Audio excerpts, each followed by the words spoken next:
Welcome to the Probability Podcast. Discussions on emerging and converging technologies, problems that are being solved, and the probability of positive and negative outcomes that we might expect. Now, please welcome your hosts, Jason, the generator Spracklin, and Patrick, the discriminator Lozon.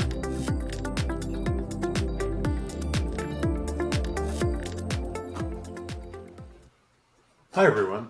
The topic for this week is genetic engineering, a complex and controversial yet fascinating world. From labs pioneering gene editing technologies to the ethical dilemmas posed in science fiction classics like Gattaca and Jurassic Park, we explore the science, promises, and perils of rewriting the genetic code. Genetic modification touches every part of life, medicine, agriculture, and even our potential as a species, raising questions about who benefits, who pays the price, and the unseen consequences that might arise. So, the questions for discussion today are, what is genetic engineering and how powerful is this technology? Who is driving the latest breakthroughs driving innovation? How have industries enjoyed benefits and advancements from this tech?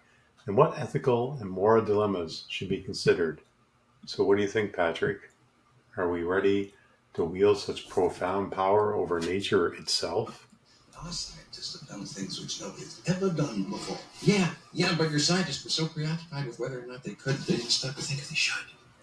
Dude, well, there you go. Jeff Goldblum, the golden moment.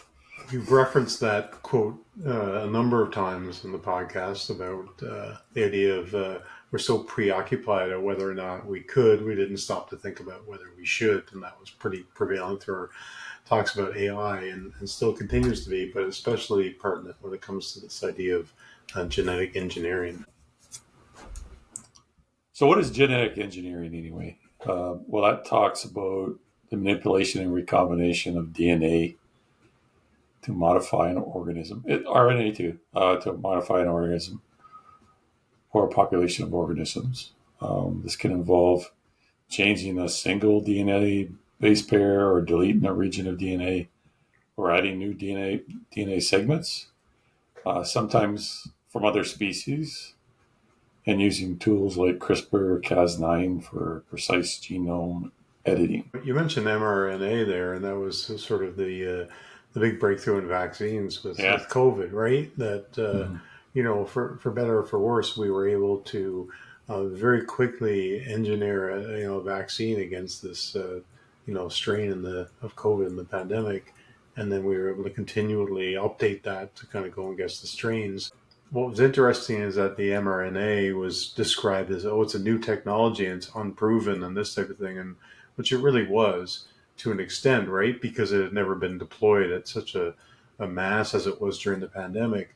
But it was actually technology that had been worked on for decades. So It was like really the pandemic necessitated this acceleration of it. And in the end, it was sort of governments sort of loosened up some of the red tape and helped companies get this to market much faster. But, if I'm not mistaken, the root of it was essentially, genetic engineering, manipulation of the genetic code to kind of beat this virus, right? Yeah, that's right. And you remember it had to be stored in very low temperatures as well. But let's jump into a little bit here about history. I mean, we think about when you hear about genetic manipulation, first thing that comes to mind is sci-fi and the novels and the movies, and they're very rich with the utilization of genetic engineering, right? So you already talked about Gattaca, Elysium, Brave New World, even Star Trek, right? They talked about developing the perfect human being. Remember Khan, right? So the idea is you eliminate all the stuff that's imperfect about us, and you add in or you ensure that all the good stuff remains, right? Isn't it the imperfections that makes us special, though? You really think about, the ideas around perfection, right? Or the elusiveness of perfection. It's a route to madness, I think. Yeah, no doubt. Right? Yeah. So okay, so think about Jurassic Park, right?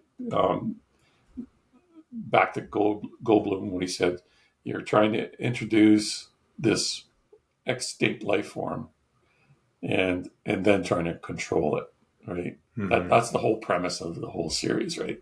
And it's illusionary. You cannot you introduce a new life form you can't control. I mean that was everything around that conversation that Goldblum was having Well, yeah, it was yeah, introduced to a world that wasn't built for it, right? Like yeah, the dinosaurs exist at a time when the world was geared towards them, right? They were a product of the world, and then in the movie, I mean, I know we're talking about science fiction, but in the movie they brought the dinosaurs back into the modern world and expected that this was going to have some kind of great outcome, and I think it was probably the sequel, which was nowhere near as good as the first Jurassic Park. And the second one, somehow the dinosaurs got off the island and they ended up in cities, and it was just sort of mass chaos, which was sort of a bit far fetched, but entertaining. Um, unless you're the one getting eaten. well, this is true. Like Yeah. Newman from So when Seinfeld. you think about it, I mean, Um, the idea of you're introducing changes right to life, mhm. and then you expect everything to go exactly as planned, right? And that's where the reality sinks in, right? The island, they talked about cloning, so the poor clones were being raised, I guess, on an island, right, and away from society. And then when the time comes, they just get harvested for their organs. Yay, yeah, thanks a lot. You know, are there any moral dilemmas there? I don't see any. Right? I Am Legend was a cool one because what they talked about there, the ideas around that, and with every one of these movies, you got to understand there's like 10 different sci-fi novels talking about different variations of this, right?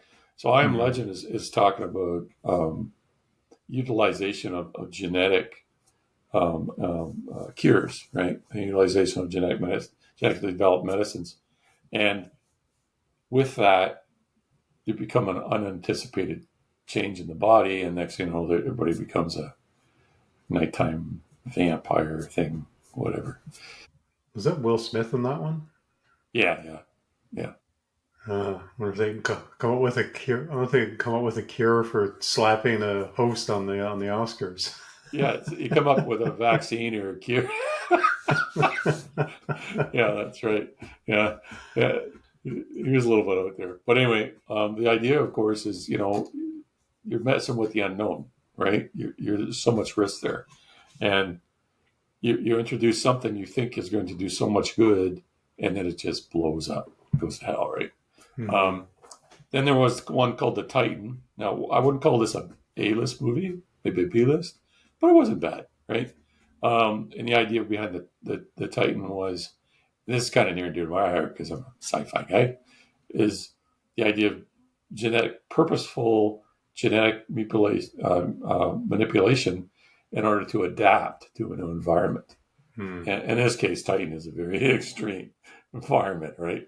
Um, and can you indeed, is it reversible? Probably not, right? But the idea of moving to new worlds, different, bacteria, different viruses, different, completely different micro world out there of critters, and we have to be immune to that stuff, right? We have to have our own. It's like how smallpox killed off Incas, right? Or the Aztecs. The idea around this is that that engineering is absolutely essential in order to adapt, right? So to me, that was a good story about where we need to go in cahoots with traveling to interstellar travel. Um, what about Frankenstein, right? I mean, that's the first, you know, the idea of Frankenstein anyway. That had to be, it involves some sort of genetic manipulation, bringing back from the dead tissue back from the dead, from the dead, state, right? Yeah. So I mean, one could argue that was, the forefather of, all these different types of genetic manipulation movies. So anyway, there's a common thread here. The common thread is be careful not to mess with God's, or of nature's, if you will, designs, right? Mm-hmm. There may be some very difficult problems that arise because of it. And even though we map the human genome, we do not truly understand how this all works yet, right? And, the ideas of genetic expression we thought we understood how they work, but we don't. We don't understand everything about how RNA and DNA, do their dance. And, there's a lot of mysteries that are still hidden there. And there's only, the fact that there's 90% of, or 90, even higher 90% of DNA that are supposed to be junk out there, I don't believe, right? We just don't understand. We haven't unlocked it, right? Yeah, we haven't unlocked that puzzle. That's like one of those super, super complicated Chinese puzzles. We have not got to the core of it yet. Yes, but we're very curious little humans, right? We are. We're always trying to crack into things and uncover things and dig into things and change things that we don't understand. And oftentimes, taking that risk is maybe worth it. And other times, maybe like you said, we're sort of playing with fire, perhaps, right? I think you summed it up good, because that is essentially, if you boil down this episode, that's what it is, right? There's risk to this, right? To this type of work. And it's not a risk necessarily that you understand right away. It's the long-term risk, right? And we'll get into that a little bit, but the idea of, because we can, we shall do. And, damn the torpedoes, it doesn't really matter what happens at the end of it. That attitude. Yeah, you look at the original, caveman that discovered fire. I mean, some would argue that was sort of the beginning of everything we have today, right? That without fire, we wouldn't have the modern society we have, and we enjoy quite a bit of it. But then there's other people that would say, well, maybe it was a simpler time when we were just living in caves and foraging for food, and that if we hadn't discovered fire, maybe we would have just been better off for it, But yeah. The idea behind the dinosaurs was all built behind evidence that archaeological evidence that we built up over the years. It was a slow process of understanding. And this is what we're going up against right now, is we're trying to disassemble and understand the inner workings of our very, very complicated essence. And we're trying to do it in a hurry. And you're in a hurry, right? And not only do you try to do it in a hurry, you try to take advantage of it, right? You try to change it, right? So you turn around and you think, well, so just because you understand this one tiny piece, this biological, chemistry, you think you can now make these changes, and it's all going to work, right? You don't understand the big picture yet. Okay, let's just do it, right? So this is what we're getting into, right? We're rushing in, and we're trying things, and if we can make a buck at it, right, we're going to do it, right? Yeah, we're talking about the sort of the bigger picture of what the potential is here, right? When we start, sort of like you said, playing God or whatnot. But there's definitely some very practical applications for this type of technology where we could see some pretty sort of interesting benefits, right, in areas of medicine and agriculture and other industries, right? So maybe we can touch a bit on that in terms of some of the more practical aspects. Yeah. Well, you can. There's building up of different types of what they call therapies for insulin, human growth hormone, clotting factor, being able to modify clotting behavior for hemophilia. There's these different types of we'll call them medical approaches around to introduce different genetic changes into the human body that are suffering from certain types of diseases, right? Also, of course, we can't talk about vaccines.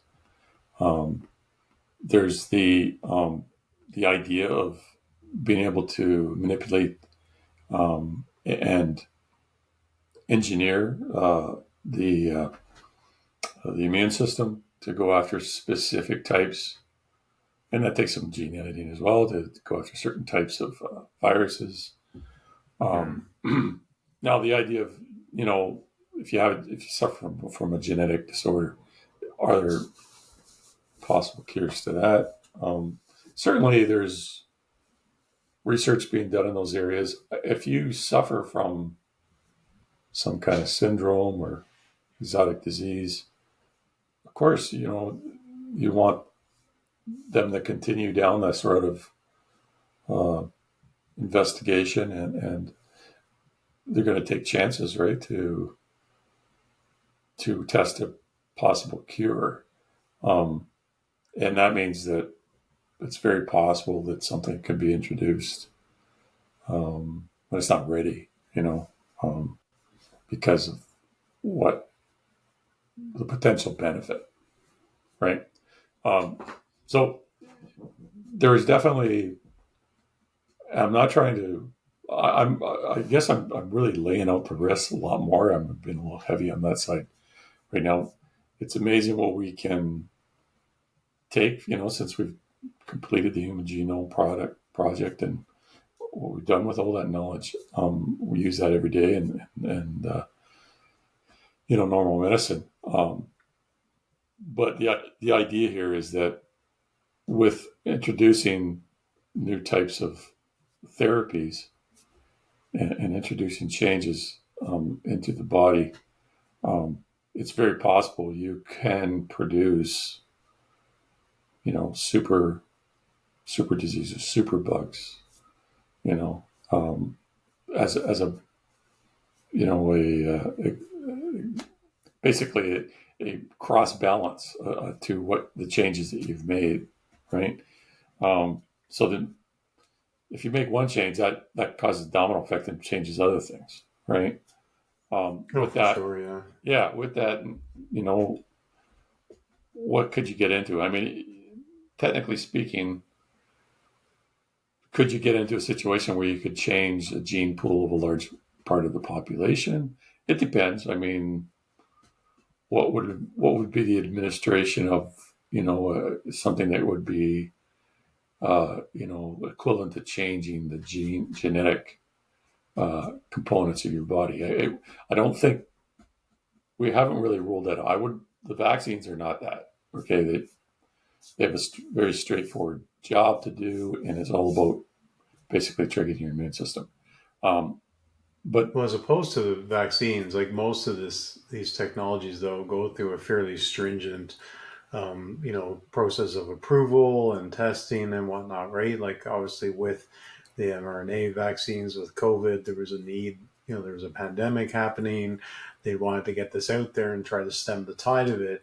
With most other technologies in medicine, it has to go through pretty strict trials, and then they do studies over time. And of course, anybody that gets involved early on, you could experience something later. But thankfully, we do have pretty good systems for making sure that we're not just sort of, there might be a lot of experimentation, but we're not just willy-nilly putting things out in the population type thing. That's right. Yeah. So the idea of, what we talk about, where you could introduce this, genetic change in the population through either a genetic, modification of certain type of genetic modification, either triggered through, a medical process or some form of, medicine that would cause that. We're nowhere near that. But we are able to, learn and understand specifically how our system responds, right, to stimuli, and how our bodies are able to, for instance, perform a sympathetic response and that kind of thing. So that being said, right, I'm really not too worried about medicine and the ongoing research and studies and types of new processes. I think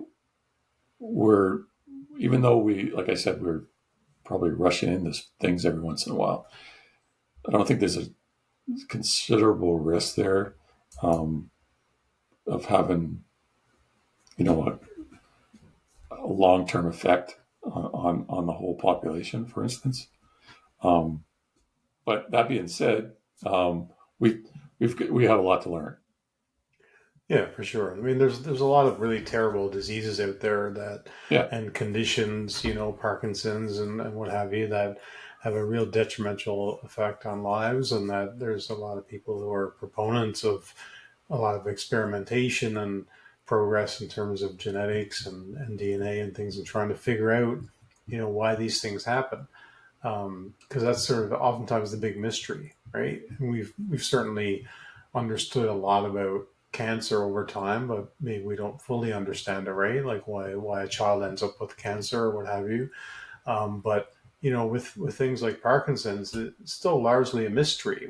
Yeah. And I guess part of the promise is that if we can really dig in and unlock the code, as it were, then we can come to some conclusion about how we can potentially prevent it, or at least identify it early enough. If you look at someone like Michael J. Fox, and if you watch the documentary that they did on him, but I mean, he was a very healthy guy for quite a number of years of his life, and then all of a sudden he started to notice little things like his finger twitching, and then that progressed into him picking up something and just dropping it and not knowing why. And then over time, things kind of progressed from there, right, and into full-blown Parkinson's. But there was no indication with him at all up until that point that he started developing those symptoms. And I guess we still don't have a cure, but I think the idea is that if we did, and then we understood, then we could identify that much earlier and give people a better fighting chance against it, right? Yeah, I mean, the idea is, go back to the womb, right? Is there certain type of, clinical changes you can make as the fetus is developing, in order to eliminate, and this goes back to, we talked about, building the perfect babies before we started the show, right? Can you actually edit the, genetics, of the fetus in the womb, so it develops as per design, right? Your wishes, right? And disease free and that kind of thing, right? And then, these particular conditions don't, come out at the, later stages of life and that kind of thing. They're, now, the idea around this, though, is that we don't even understand the mechanisms behind these types of disease expressions, why they occur, even though we can say you have a specific type of gene that makes you, there's a higher probability you may come down with a specific disease or question. The understanding of that relationship is not there, right? Well, there's certain direct mechanisms. Yeah. Well, there's certain diseases that are purely genetic, right? And oftentimes you go to a doctor and they ask you about your family history and that type of thing, right? So, yeah. For example, I have psoriasis, which is similar to eczema, and I, directly got that from my father. It's purely genetic, and so that really, when you look at it, there's a high probability because my father had it, that I would have gotten it. But interestingly enough, I didn't actually start to develop in me until I was about 10 or 11 years old. So it was in my DNA or in my genome, I guess, and whatnot. And it is the type of thing that is very, as they call it, hereditary, for example, right?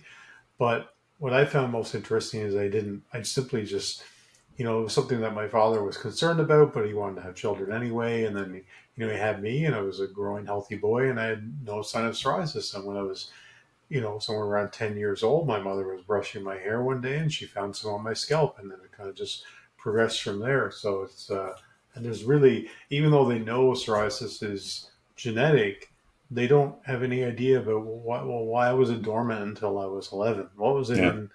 in my own personal, biological evolution that all of a sudden at 10 years old, this started to kind of like surface in me, for example. Yeah. I mean, the bottom line is we've got so much research and understanding to get a good handle on really stepping in and saying, okay, we do have a treatment plan, right, for these, types of conditions and syndromes and diseases, right? We really, when we think about, there's so many different steps we have to go through to introduce I don't know, any new medicine or anything that we're talking about processes here as well, right? It's not just testing against a sample size, right? No. This is bottom line.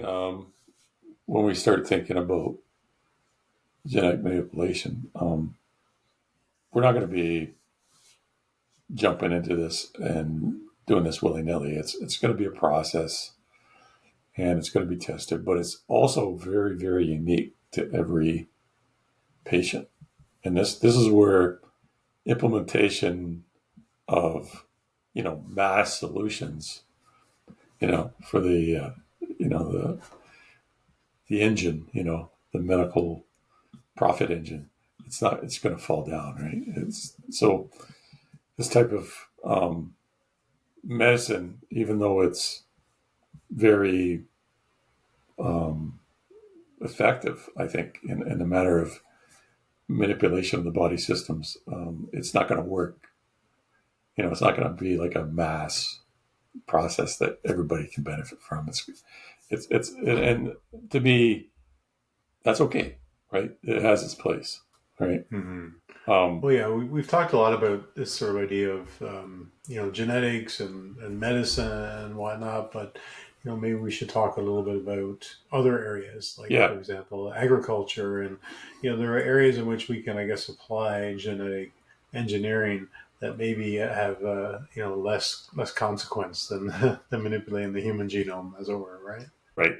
So let's start looking at what we're doing on the agricultural side. So the idea of, well, first off, it wasn't unusual, right, to selectively breed animals and selectively breed crops to be able to do certain resistance against weather patterns like heat or wet or certain pests, right, and disease. The idea of selective breeding had been around forever, and so the idea around GMO, manipulation is that that's often aligned with that. That's what they do. They're saying, well, it's just a faster way of introducing the changes versus selective breeding, but it's not, right. Mm-hmm. It, like I said, there's a bit of we're tossing the dice here. We think we understand how we can modify or make these particular changes, and they're not going to affect anything else. We think. Yeah. Well, right? That's why you see foods labeled GMO or non-GMO, and I guess even though doing things directly in terms of genetic engineering in humans is one thing, maybe less risky here because we're dealing with food and agriculture type area. But when you think about it, we're still consuming these things that are being genetically modified, and we get all of our nutrients and the minerals and everything else from these foods and animals. And so ultimately it still sort of ends up impacting us in some sort of way, right? Yeah. Yes. What's really interesting is, I don't know if you've ever seen any of these documentaries on farming, at a mass scale. And if you look at everything's driven, when you're talking about growing vegetables in the ground, you're talking about seeds, right? And then of course they got to the point where, like you said, they've engineered things to be more resilient and everything. What's happened is that you have these huge companies that have basically developed these genetically engineered seeds, right, in order to produce these crops. They have a patent on them. And then there's this overriding thing where, a lot of these seeds are then produced as an offspring of growing these vegetables, and you end up with these sort of, I guess, seedlings or whatnot. But these are offspring from these genetically modified seeds. Hopefully, I'm telling this correctly. As it was a while ago, I watched the documentary. But the bottom line is that now almost every farmer in the U.S. has to pay some sort of royalty to these massive companies that create these seeds. And so the whole system now has sort of been fixed in a sense and controlled by these huge companies. And if a farmer decides to do something on his own, like, he can get sued because the wide range of these patents means that basically these companies pretty much like own these different types of seeds, and it's a real sort of game of control and money when it comes down to it. That's pretty fascinating. I forget the name of the documentary I watched, but if I can find it, it's definitely worth a watch. It's just really mind blowing about how everything ultimately gets sort of taken over when you end up with these huge monopolies in these areas, right? Well, that's exactly the problem, right? All these patenting of, these different, we'll call them engineered species, right? So let's break it down. I mean, you get one farmer's, we'll say are his natural seeds and such plants beside another farmer who, buys Monsanto seed or something like that. And then you get cross pollination, right? And all of a sudden now you've got the natural farmer will have some of the exhibit some of those changes in his seed, which like I said, it basically migrated over because that's nature. And then these would go over and sue that poor guy, right? Because he's using their seed, right? Meanwhile, what used to happen is you make your own seed, right? Farmers would produce their own seed. They'd use a portion or a sample of their own crop, and then you utilize that for the seed for the next year. And basically, these monopolies have essentially killed that, right? So farmers are financially exposed to have to buy this new engineered seed.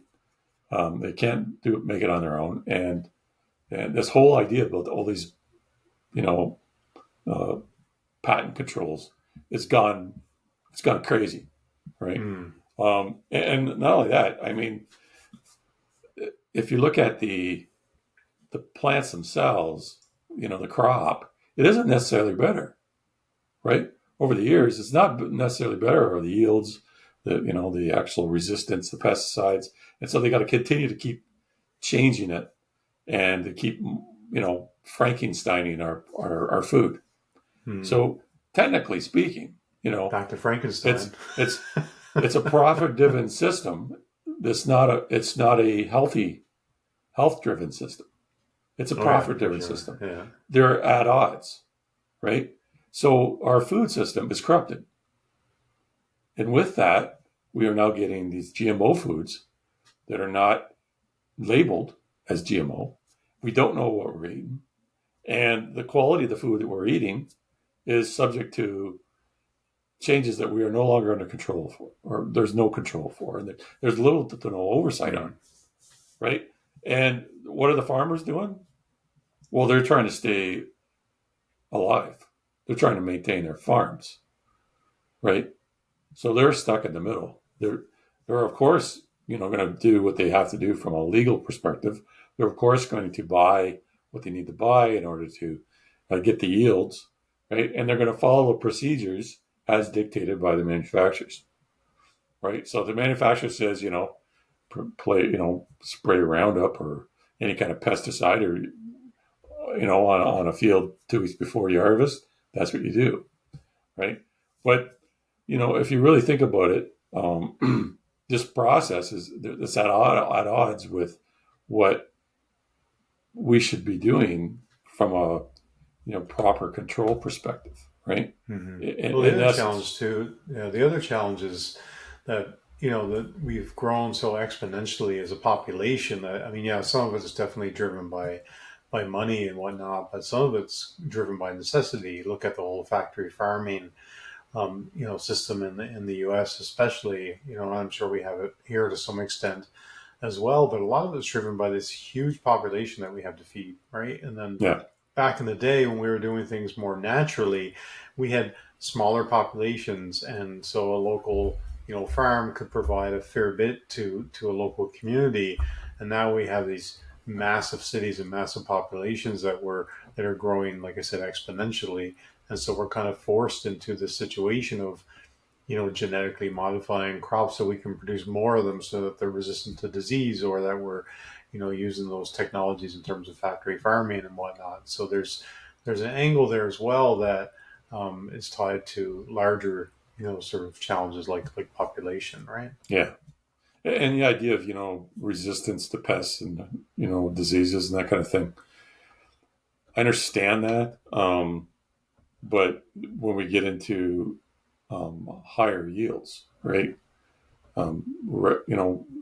Introducing genetic changes that result in, a larger wheat germ and things like that. This is where you start questioning, right, the actual value here, because what's the other side of the equation here? When you start introducing this forced, change into the plant, and the plant is a balanced system, so it's using extra energy. What is it not doing, right? Where's the quality of that, wheat germ, for instance? In the end, you want to talk about something really, how about genetically modifying mosquitoes, right? And certain populations, so they basically cannot have children, right? So can't populate, right? And then you release them into the population, right? And then they basically, reduce the full capability of that population to expand and basically, it's more of a control method, right? So those changes that you're doing, you're introducing into the environment, into Mother Nature. It's out. It's already out. It's done. It's out. Those changes have gone. They've been released. What's going to happen in 5 years, right? Oh, I don't know, right? And this is where we get into the long-term effects of changes that we think now make sense and that are perfectly justifiable. Right. In fact, Jeff Goldblum will end up with the fly, right? He's merged the man and the fly together into one new species. So. Yeah. So the other thing we didn't talk about was livestock. Genetically modifying livestock to be fatter, bigger, more yield. You know what I mean? Oh, that's very good. Let's, get that chicken up to 10 pounds, get them up to 12 pounds, get them up to 15 pounds. Not just by the way we're feeding them, also by, genetically modifying the breed, right? Adding, there's work that's been done over there to, introduce cows that are double muscled and things like that. It's, from my point of view, this is where we're going out of control. It's not like the medical system. We're doing things where there's little to no governance and control here, and it's all profit driven. It's completely wrong, right? And the idea is it's all about profit. It's not about conscientious change and controlled change over time, right? And that's what Mother Nature does, right? Now that's the danger side of things.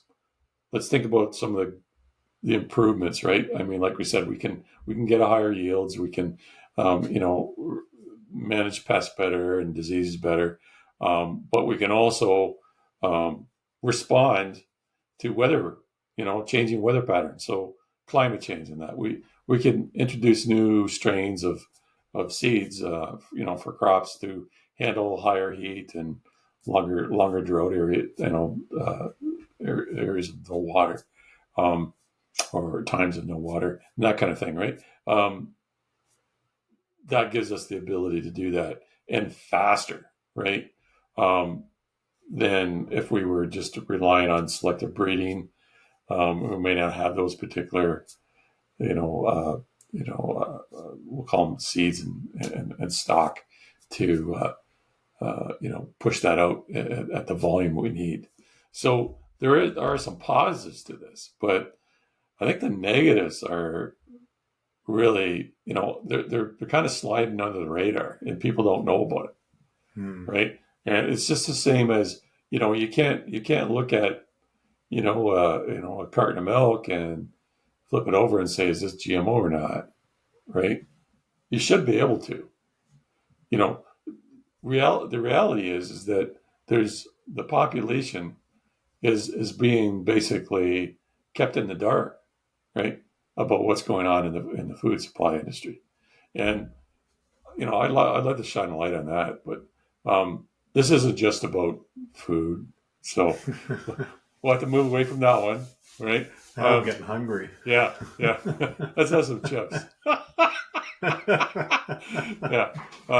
Okay. So on the point of view of genetic research, performing any type of research to understand how the processes work within the body and how gene expression works. Of course, that's critical. Utilization of test subjects. Well, that's another conversation. But is it, are we playing God, right? Are we trying to move into areas where we shouldn't? Well, bottom line, we have to learn, we have to understand, and we have to continue to move forward. Knowledge will save lives in the end. And you gotta look at, no matter what the industry is, you have to, or the area, the sector is, you have to look at how you're going to push the envelope and continue to evolve, right? So in the end, is it going to be to our benefit?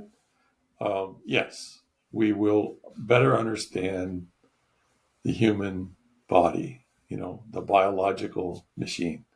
And of course, biology in general, right? Of any particular animal or plant.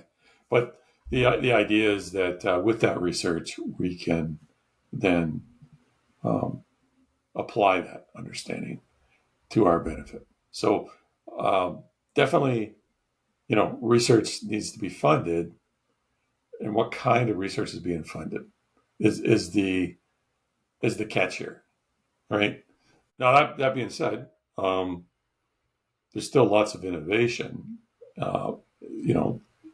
in these particular areas. So you can, if you look at, in industry, there's enzymes being created for detergents. There's microorganisms for bioremediation of waste. One that comes to mind is oil.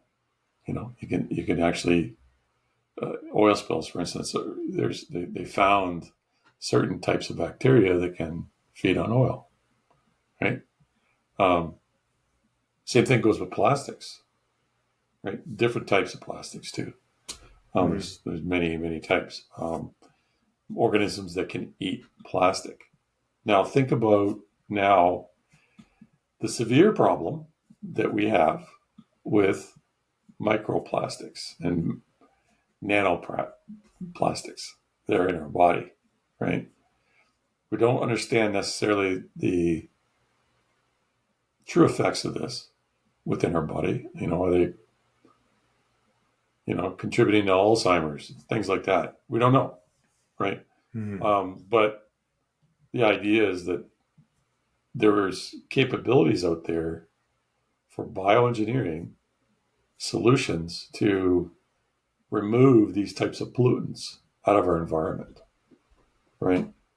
I think I saw a quote once about how the average human consumes like a credit card's worth of plastic, like every month or every year. Really? Or something. Wow. They sort of tried to quantify it in something everybody knows, kind of the size of a credit card. And they basically said with the amount of, like you said, microplastics or something that people consume that much in a year. So, well, I mean, your filtrations, often the commercial filtrations, don't came in. It's so small now, these particles, you can't even remove it. So, that's because plastic gets into the water and it breaks down, right? How did the plastic get in the water? Well, that's another conversation. But the thing is, all this plastic waste is out there and it's breaking down mechanically, not necessarily through, ultraviolet and weather. It's also through, the mechanical disruption of waves and so on, and, constant barraging of the water. And it just essentially starts to break down and it goes smaller part pieces. So it's shedding, right? So what will happen over time with genetic manipulation of, the utilization of bacteria and such in industry processes for creating new and wonderful chemicals and materials? The sky's the limit. There's so many different things I cannot even predict, right? But it's a huge market out there.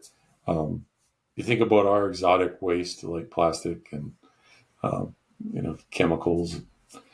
We talked about pesticides. That's another exotic waste. We'd love to remove that out of our environment. So, maybe there's a method of finding the specific types of, bacteria to remove that. Bacteriophages. They talk about them they attack viruses, and maybe they can help with, removing, certain or reducing certain types of disease, not only in humans but also in plants, right? So there's lots of capabilities out there. It's really about understanding life and how it works, right? There's also some investigation and engineering, certain types of fuels, right? And the idea around this is great, but what is the true cost of manufacturing of these fuels? What's going in, what's going out? Is this all sustainable? It's on a mass scale, right? There's lots of questions around this, but it's good I think, to do the investigation and try to learn from this, right? And not every idea is going to fly, but we need to really have the ideas and do the research and try them out, right? Mm-hmm. So that's my take on utilization of imagery. If we think about biotechnology, which is really, truly understanding the biomechanical systems, the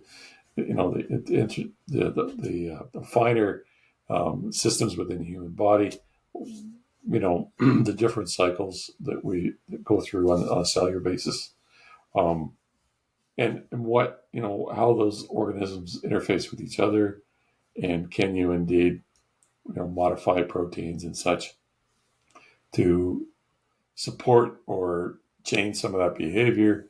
Then you're getting into engineering certain types of microorganisms, and then, okay, well, what happens then, right? What's your end goal? And this goes into the challenge over time with making changes and introducing them, and they get out and not understanding the long-term benefits or problems with those changes. And in effect, those changes are like a domino. They're part of, all part of a food chain situation. You make one change, and then it makes a change in another system, and it makes a change in another system. And in effect, the bigger change starts very small, but the bigger change is not what you're looking for. It's very disadvantageous, right? So this is where I think we really need to consider when we start throwing out, engineered mosquitoes, are we doing the right thing, right? And of course, let's get back into the conversations around genetically modifying humans, right? Because this is ultimately, the most moral, ethical conversation I think we're ever going to hit on you know, it, well, maybe head transplants will Yeah. be the equivalent to this, right? Well, it's definitely the most controversial overall, right? There's always been sort of a lot of debate around. Even I think a long time ago, probably decades ago, where someone managed to clone a sheep, I believe it was, and there was a lot of fuss around just even that, let alone cloning humans. I've referenced this TV show a couple times on the podcast, but Orphan Black dealt Yeah, with the idea of human cloning and the ethics around it, which was pretty interesting. And then they brought the show back. It wasn't quite the same, not nearly as popular, but this idea was that they were bringing back people who had died, right? Taking their DNA and creating like a synthetic human clone. But where that started in this newer show was the idea that they had this facility where they were growing organs. And that was sort of the big breakthrough, right? So for people who need organ transplants now, instead of having to find the perfect donor and whatnot, they can take your DNA and they can grow you a new liver, for example. Which I hope they invent that before I reach a certain age, because with all the beer I drink, I'm going to need a new liver in about 10 years. and the plastic, Yeah, plastic. got a plastic liver. But that was the whole thing. But I mean, that in itself, I don't know if there's, certainly the idea of like cloning a human is certainly one thing. But the idea of, say, like growing an organ that's genetically manipulated to be a match, right? Because that's always the big thing when someone needs a transplant. Oftentimes they're looking for a particular profile of a donor, so that's a match. So, in your research, is there, in terms of the idea of like growing organs and whatnot, is there an ethical dilemma around that, or is it just more like we don't know the long-term effects of, doing something like that? Well, I mean, the idea of growing an organ specifically for a particular person, right, is the challenge around that is really about the rate of growth, right? So, you need a heart and you want to grow another heart. How long does that take, right? If that's going to be your genetically, copy of your heart, right? So let's say you accelerate that process, right? Through genetic engineering, you accelerate that. What does that mean for that heart, right? That's been put on, you know, triple speed for basically growth and development. How are you going to throw all that down, right? Mm-hmm. How long is that heart going to last in your body? Even though genetically it's very compatible because it comes from, your stem cells and your, samples of your heart. But what, what are the processes to get that heart to, at that stage of, the right size and capabilities, so then it can be, basically replace your defective heart, right? And this is where, understanding holistically how everything works, um, is part of the equation. It's you can't work in a vacuum and say, well, yeah, we'll just grow a heart. Well, okay, how long did it take you to grow that heart? Well, I'm 40 years old, so I mean, I had a heart when I was a baby. It grew with me. So yeah, okay, so we're going to replace a heart in with a 20-year-old version. So we'll see you in 20 Yeah. years, right? I was asking because obviously I'm referencing a science fiction TV show, but the idea there was that it was a kind of a slippery slope, right?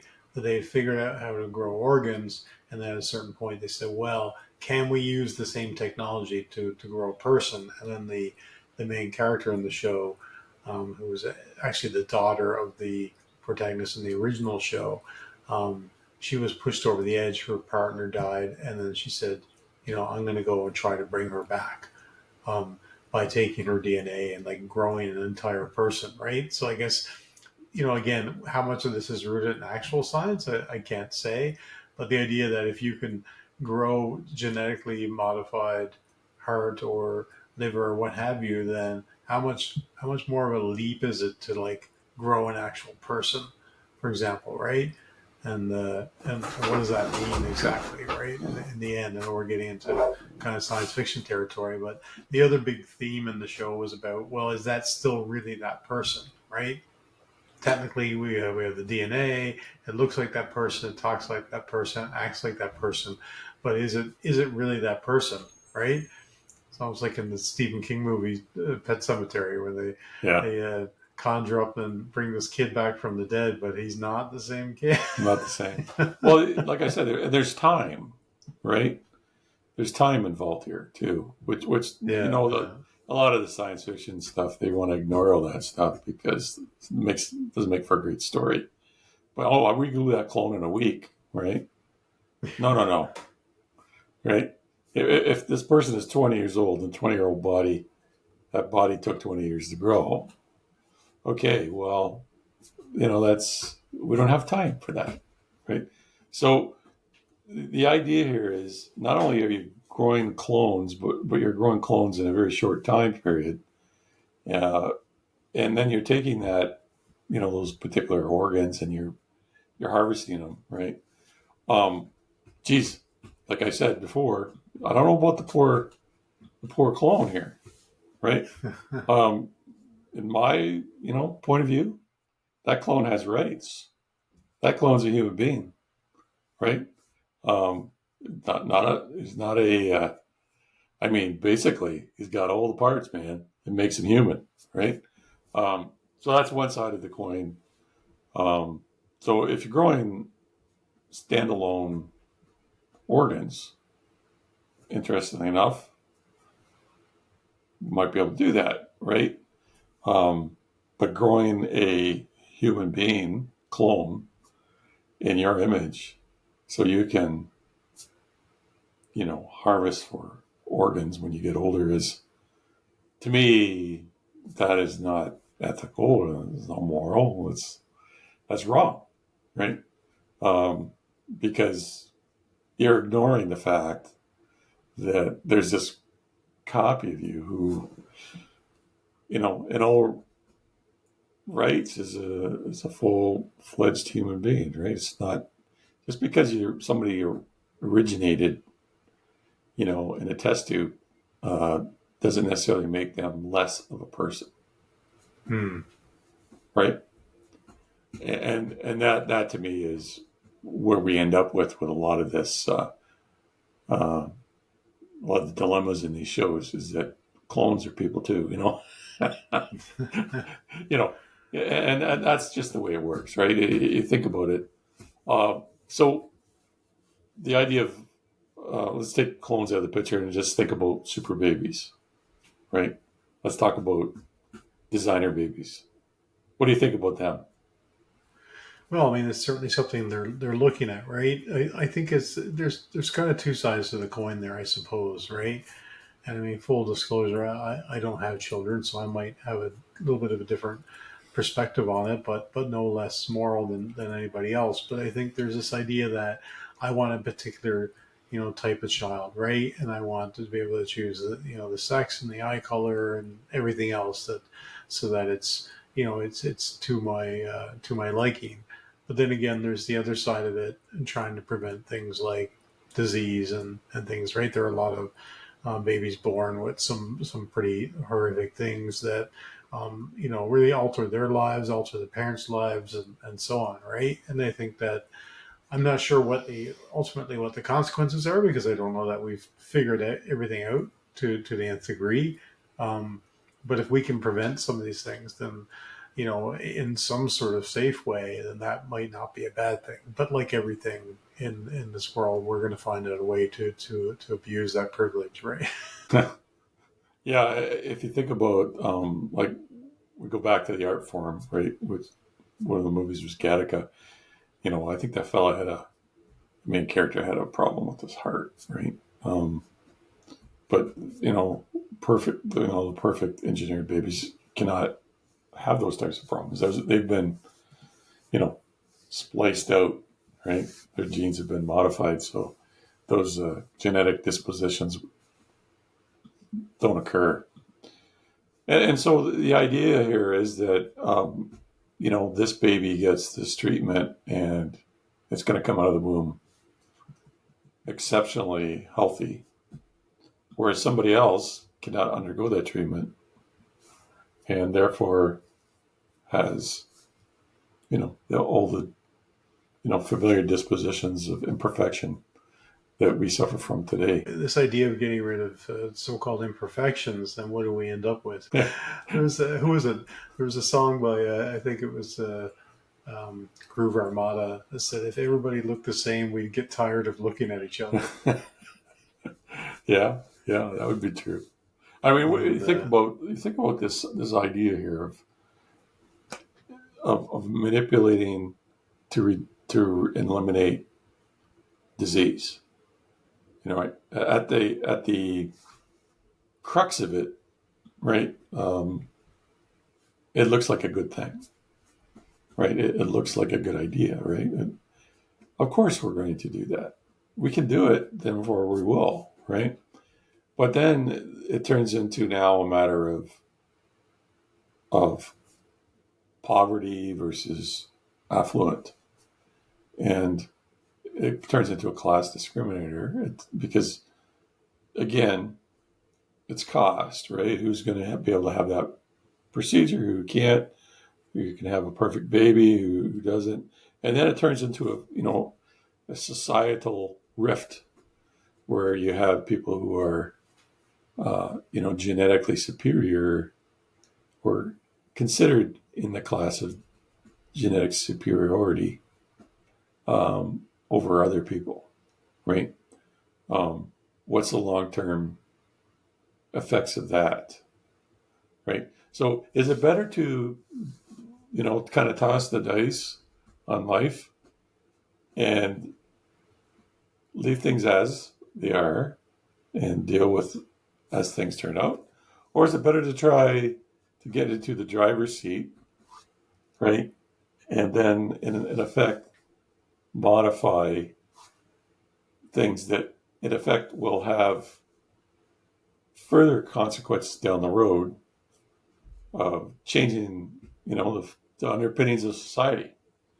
Yeah, I mean, right? It comes back to this idea of control, right? We want to control things, and that we're, instead of just letting life take its course, we want to manipulate, right? And that's, I guess, what this whole episode's about: the idea of genetically engineering something to be perfect or to be different or to solve a problem. But sometimes the beauty of life is just the unexpected things that happen, right? And the flow of things. And that everything's not always going to be perfect, and that's okay. My name is Julius.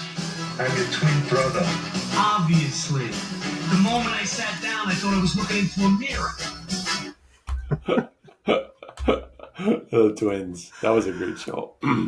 Yeah, so that was the whole premise of that movie Twins. For anybody that hasn't seen, I mean, it came out forever ago. We always seem to reference something that's like super old. Arnold Schwarzenegger and Danny DeVito, right? Two people that couldn't possibly look more different, even outside of the height and everything. But the idea was that they in 1953, they were the result of a genetics laboratory that combined the DNA of 6 fathers to try to produce the perfect child. But to the surprise of the scientists, they had 2 fraternal embryos form, and the non-identical twins were born. And then the premise of the movie was they kind of met later. So there you go, Patrick. Maybe me and you are just long-lost brothers that were That's what it is, yeah. Genetically created, 50 years ago. Yeah. And, if you look at it, what are they really saying, right? That, you can have strength and differentiation, right? It's a good thing that to not have to.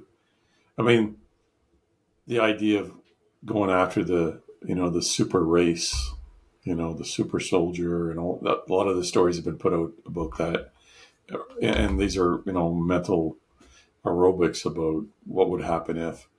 But those, they all end up the same in the end, right? The ending is not a good ending.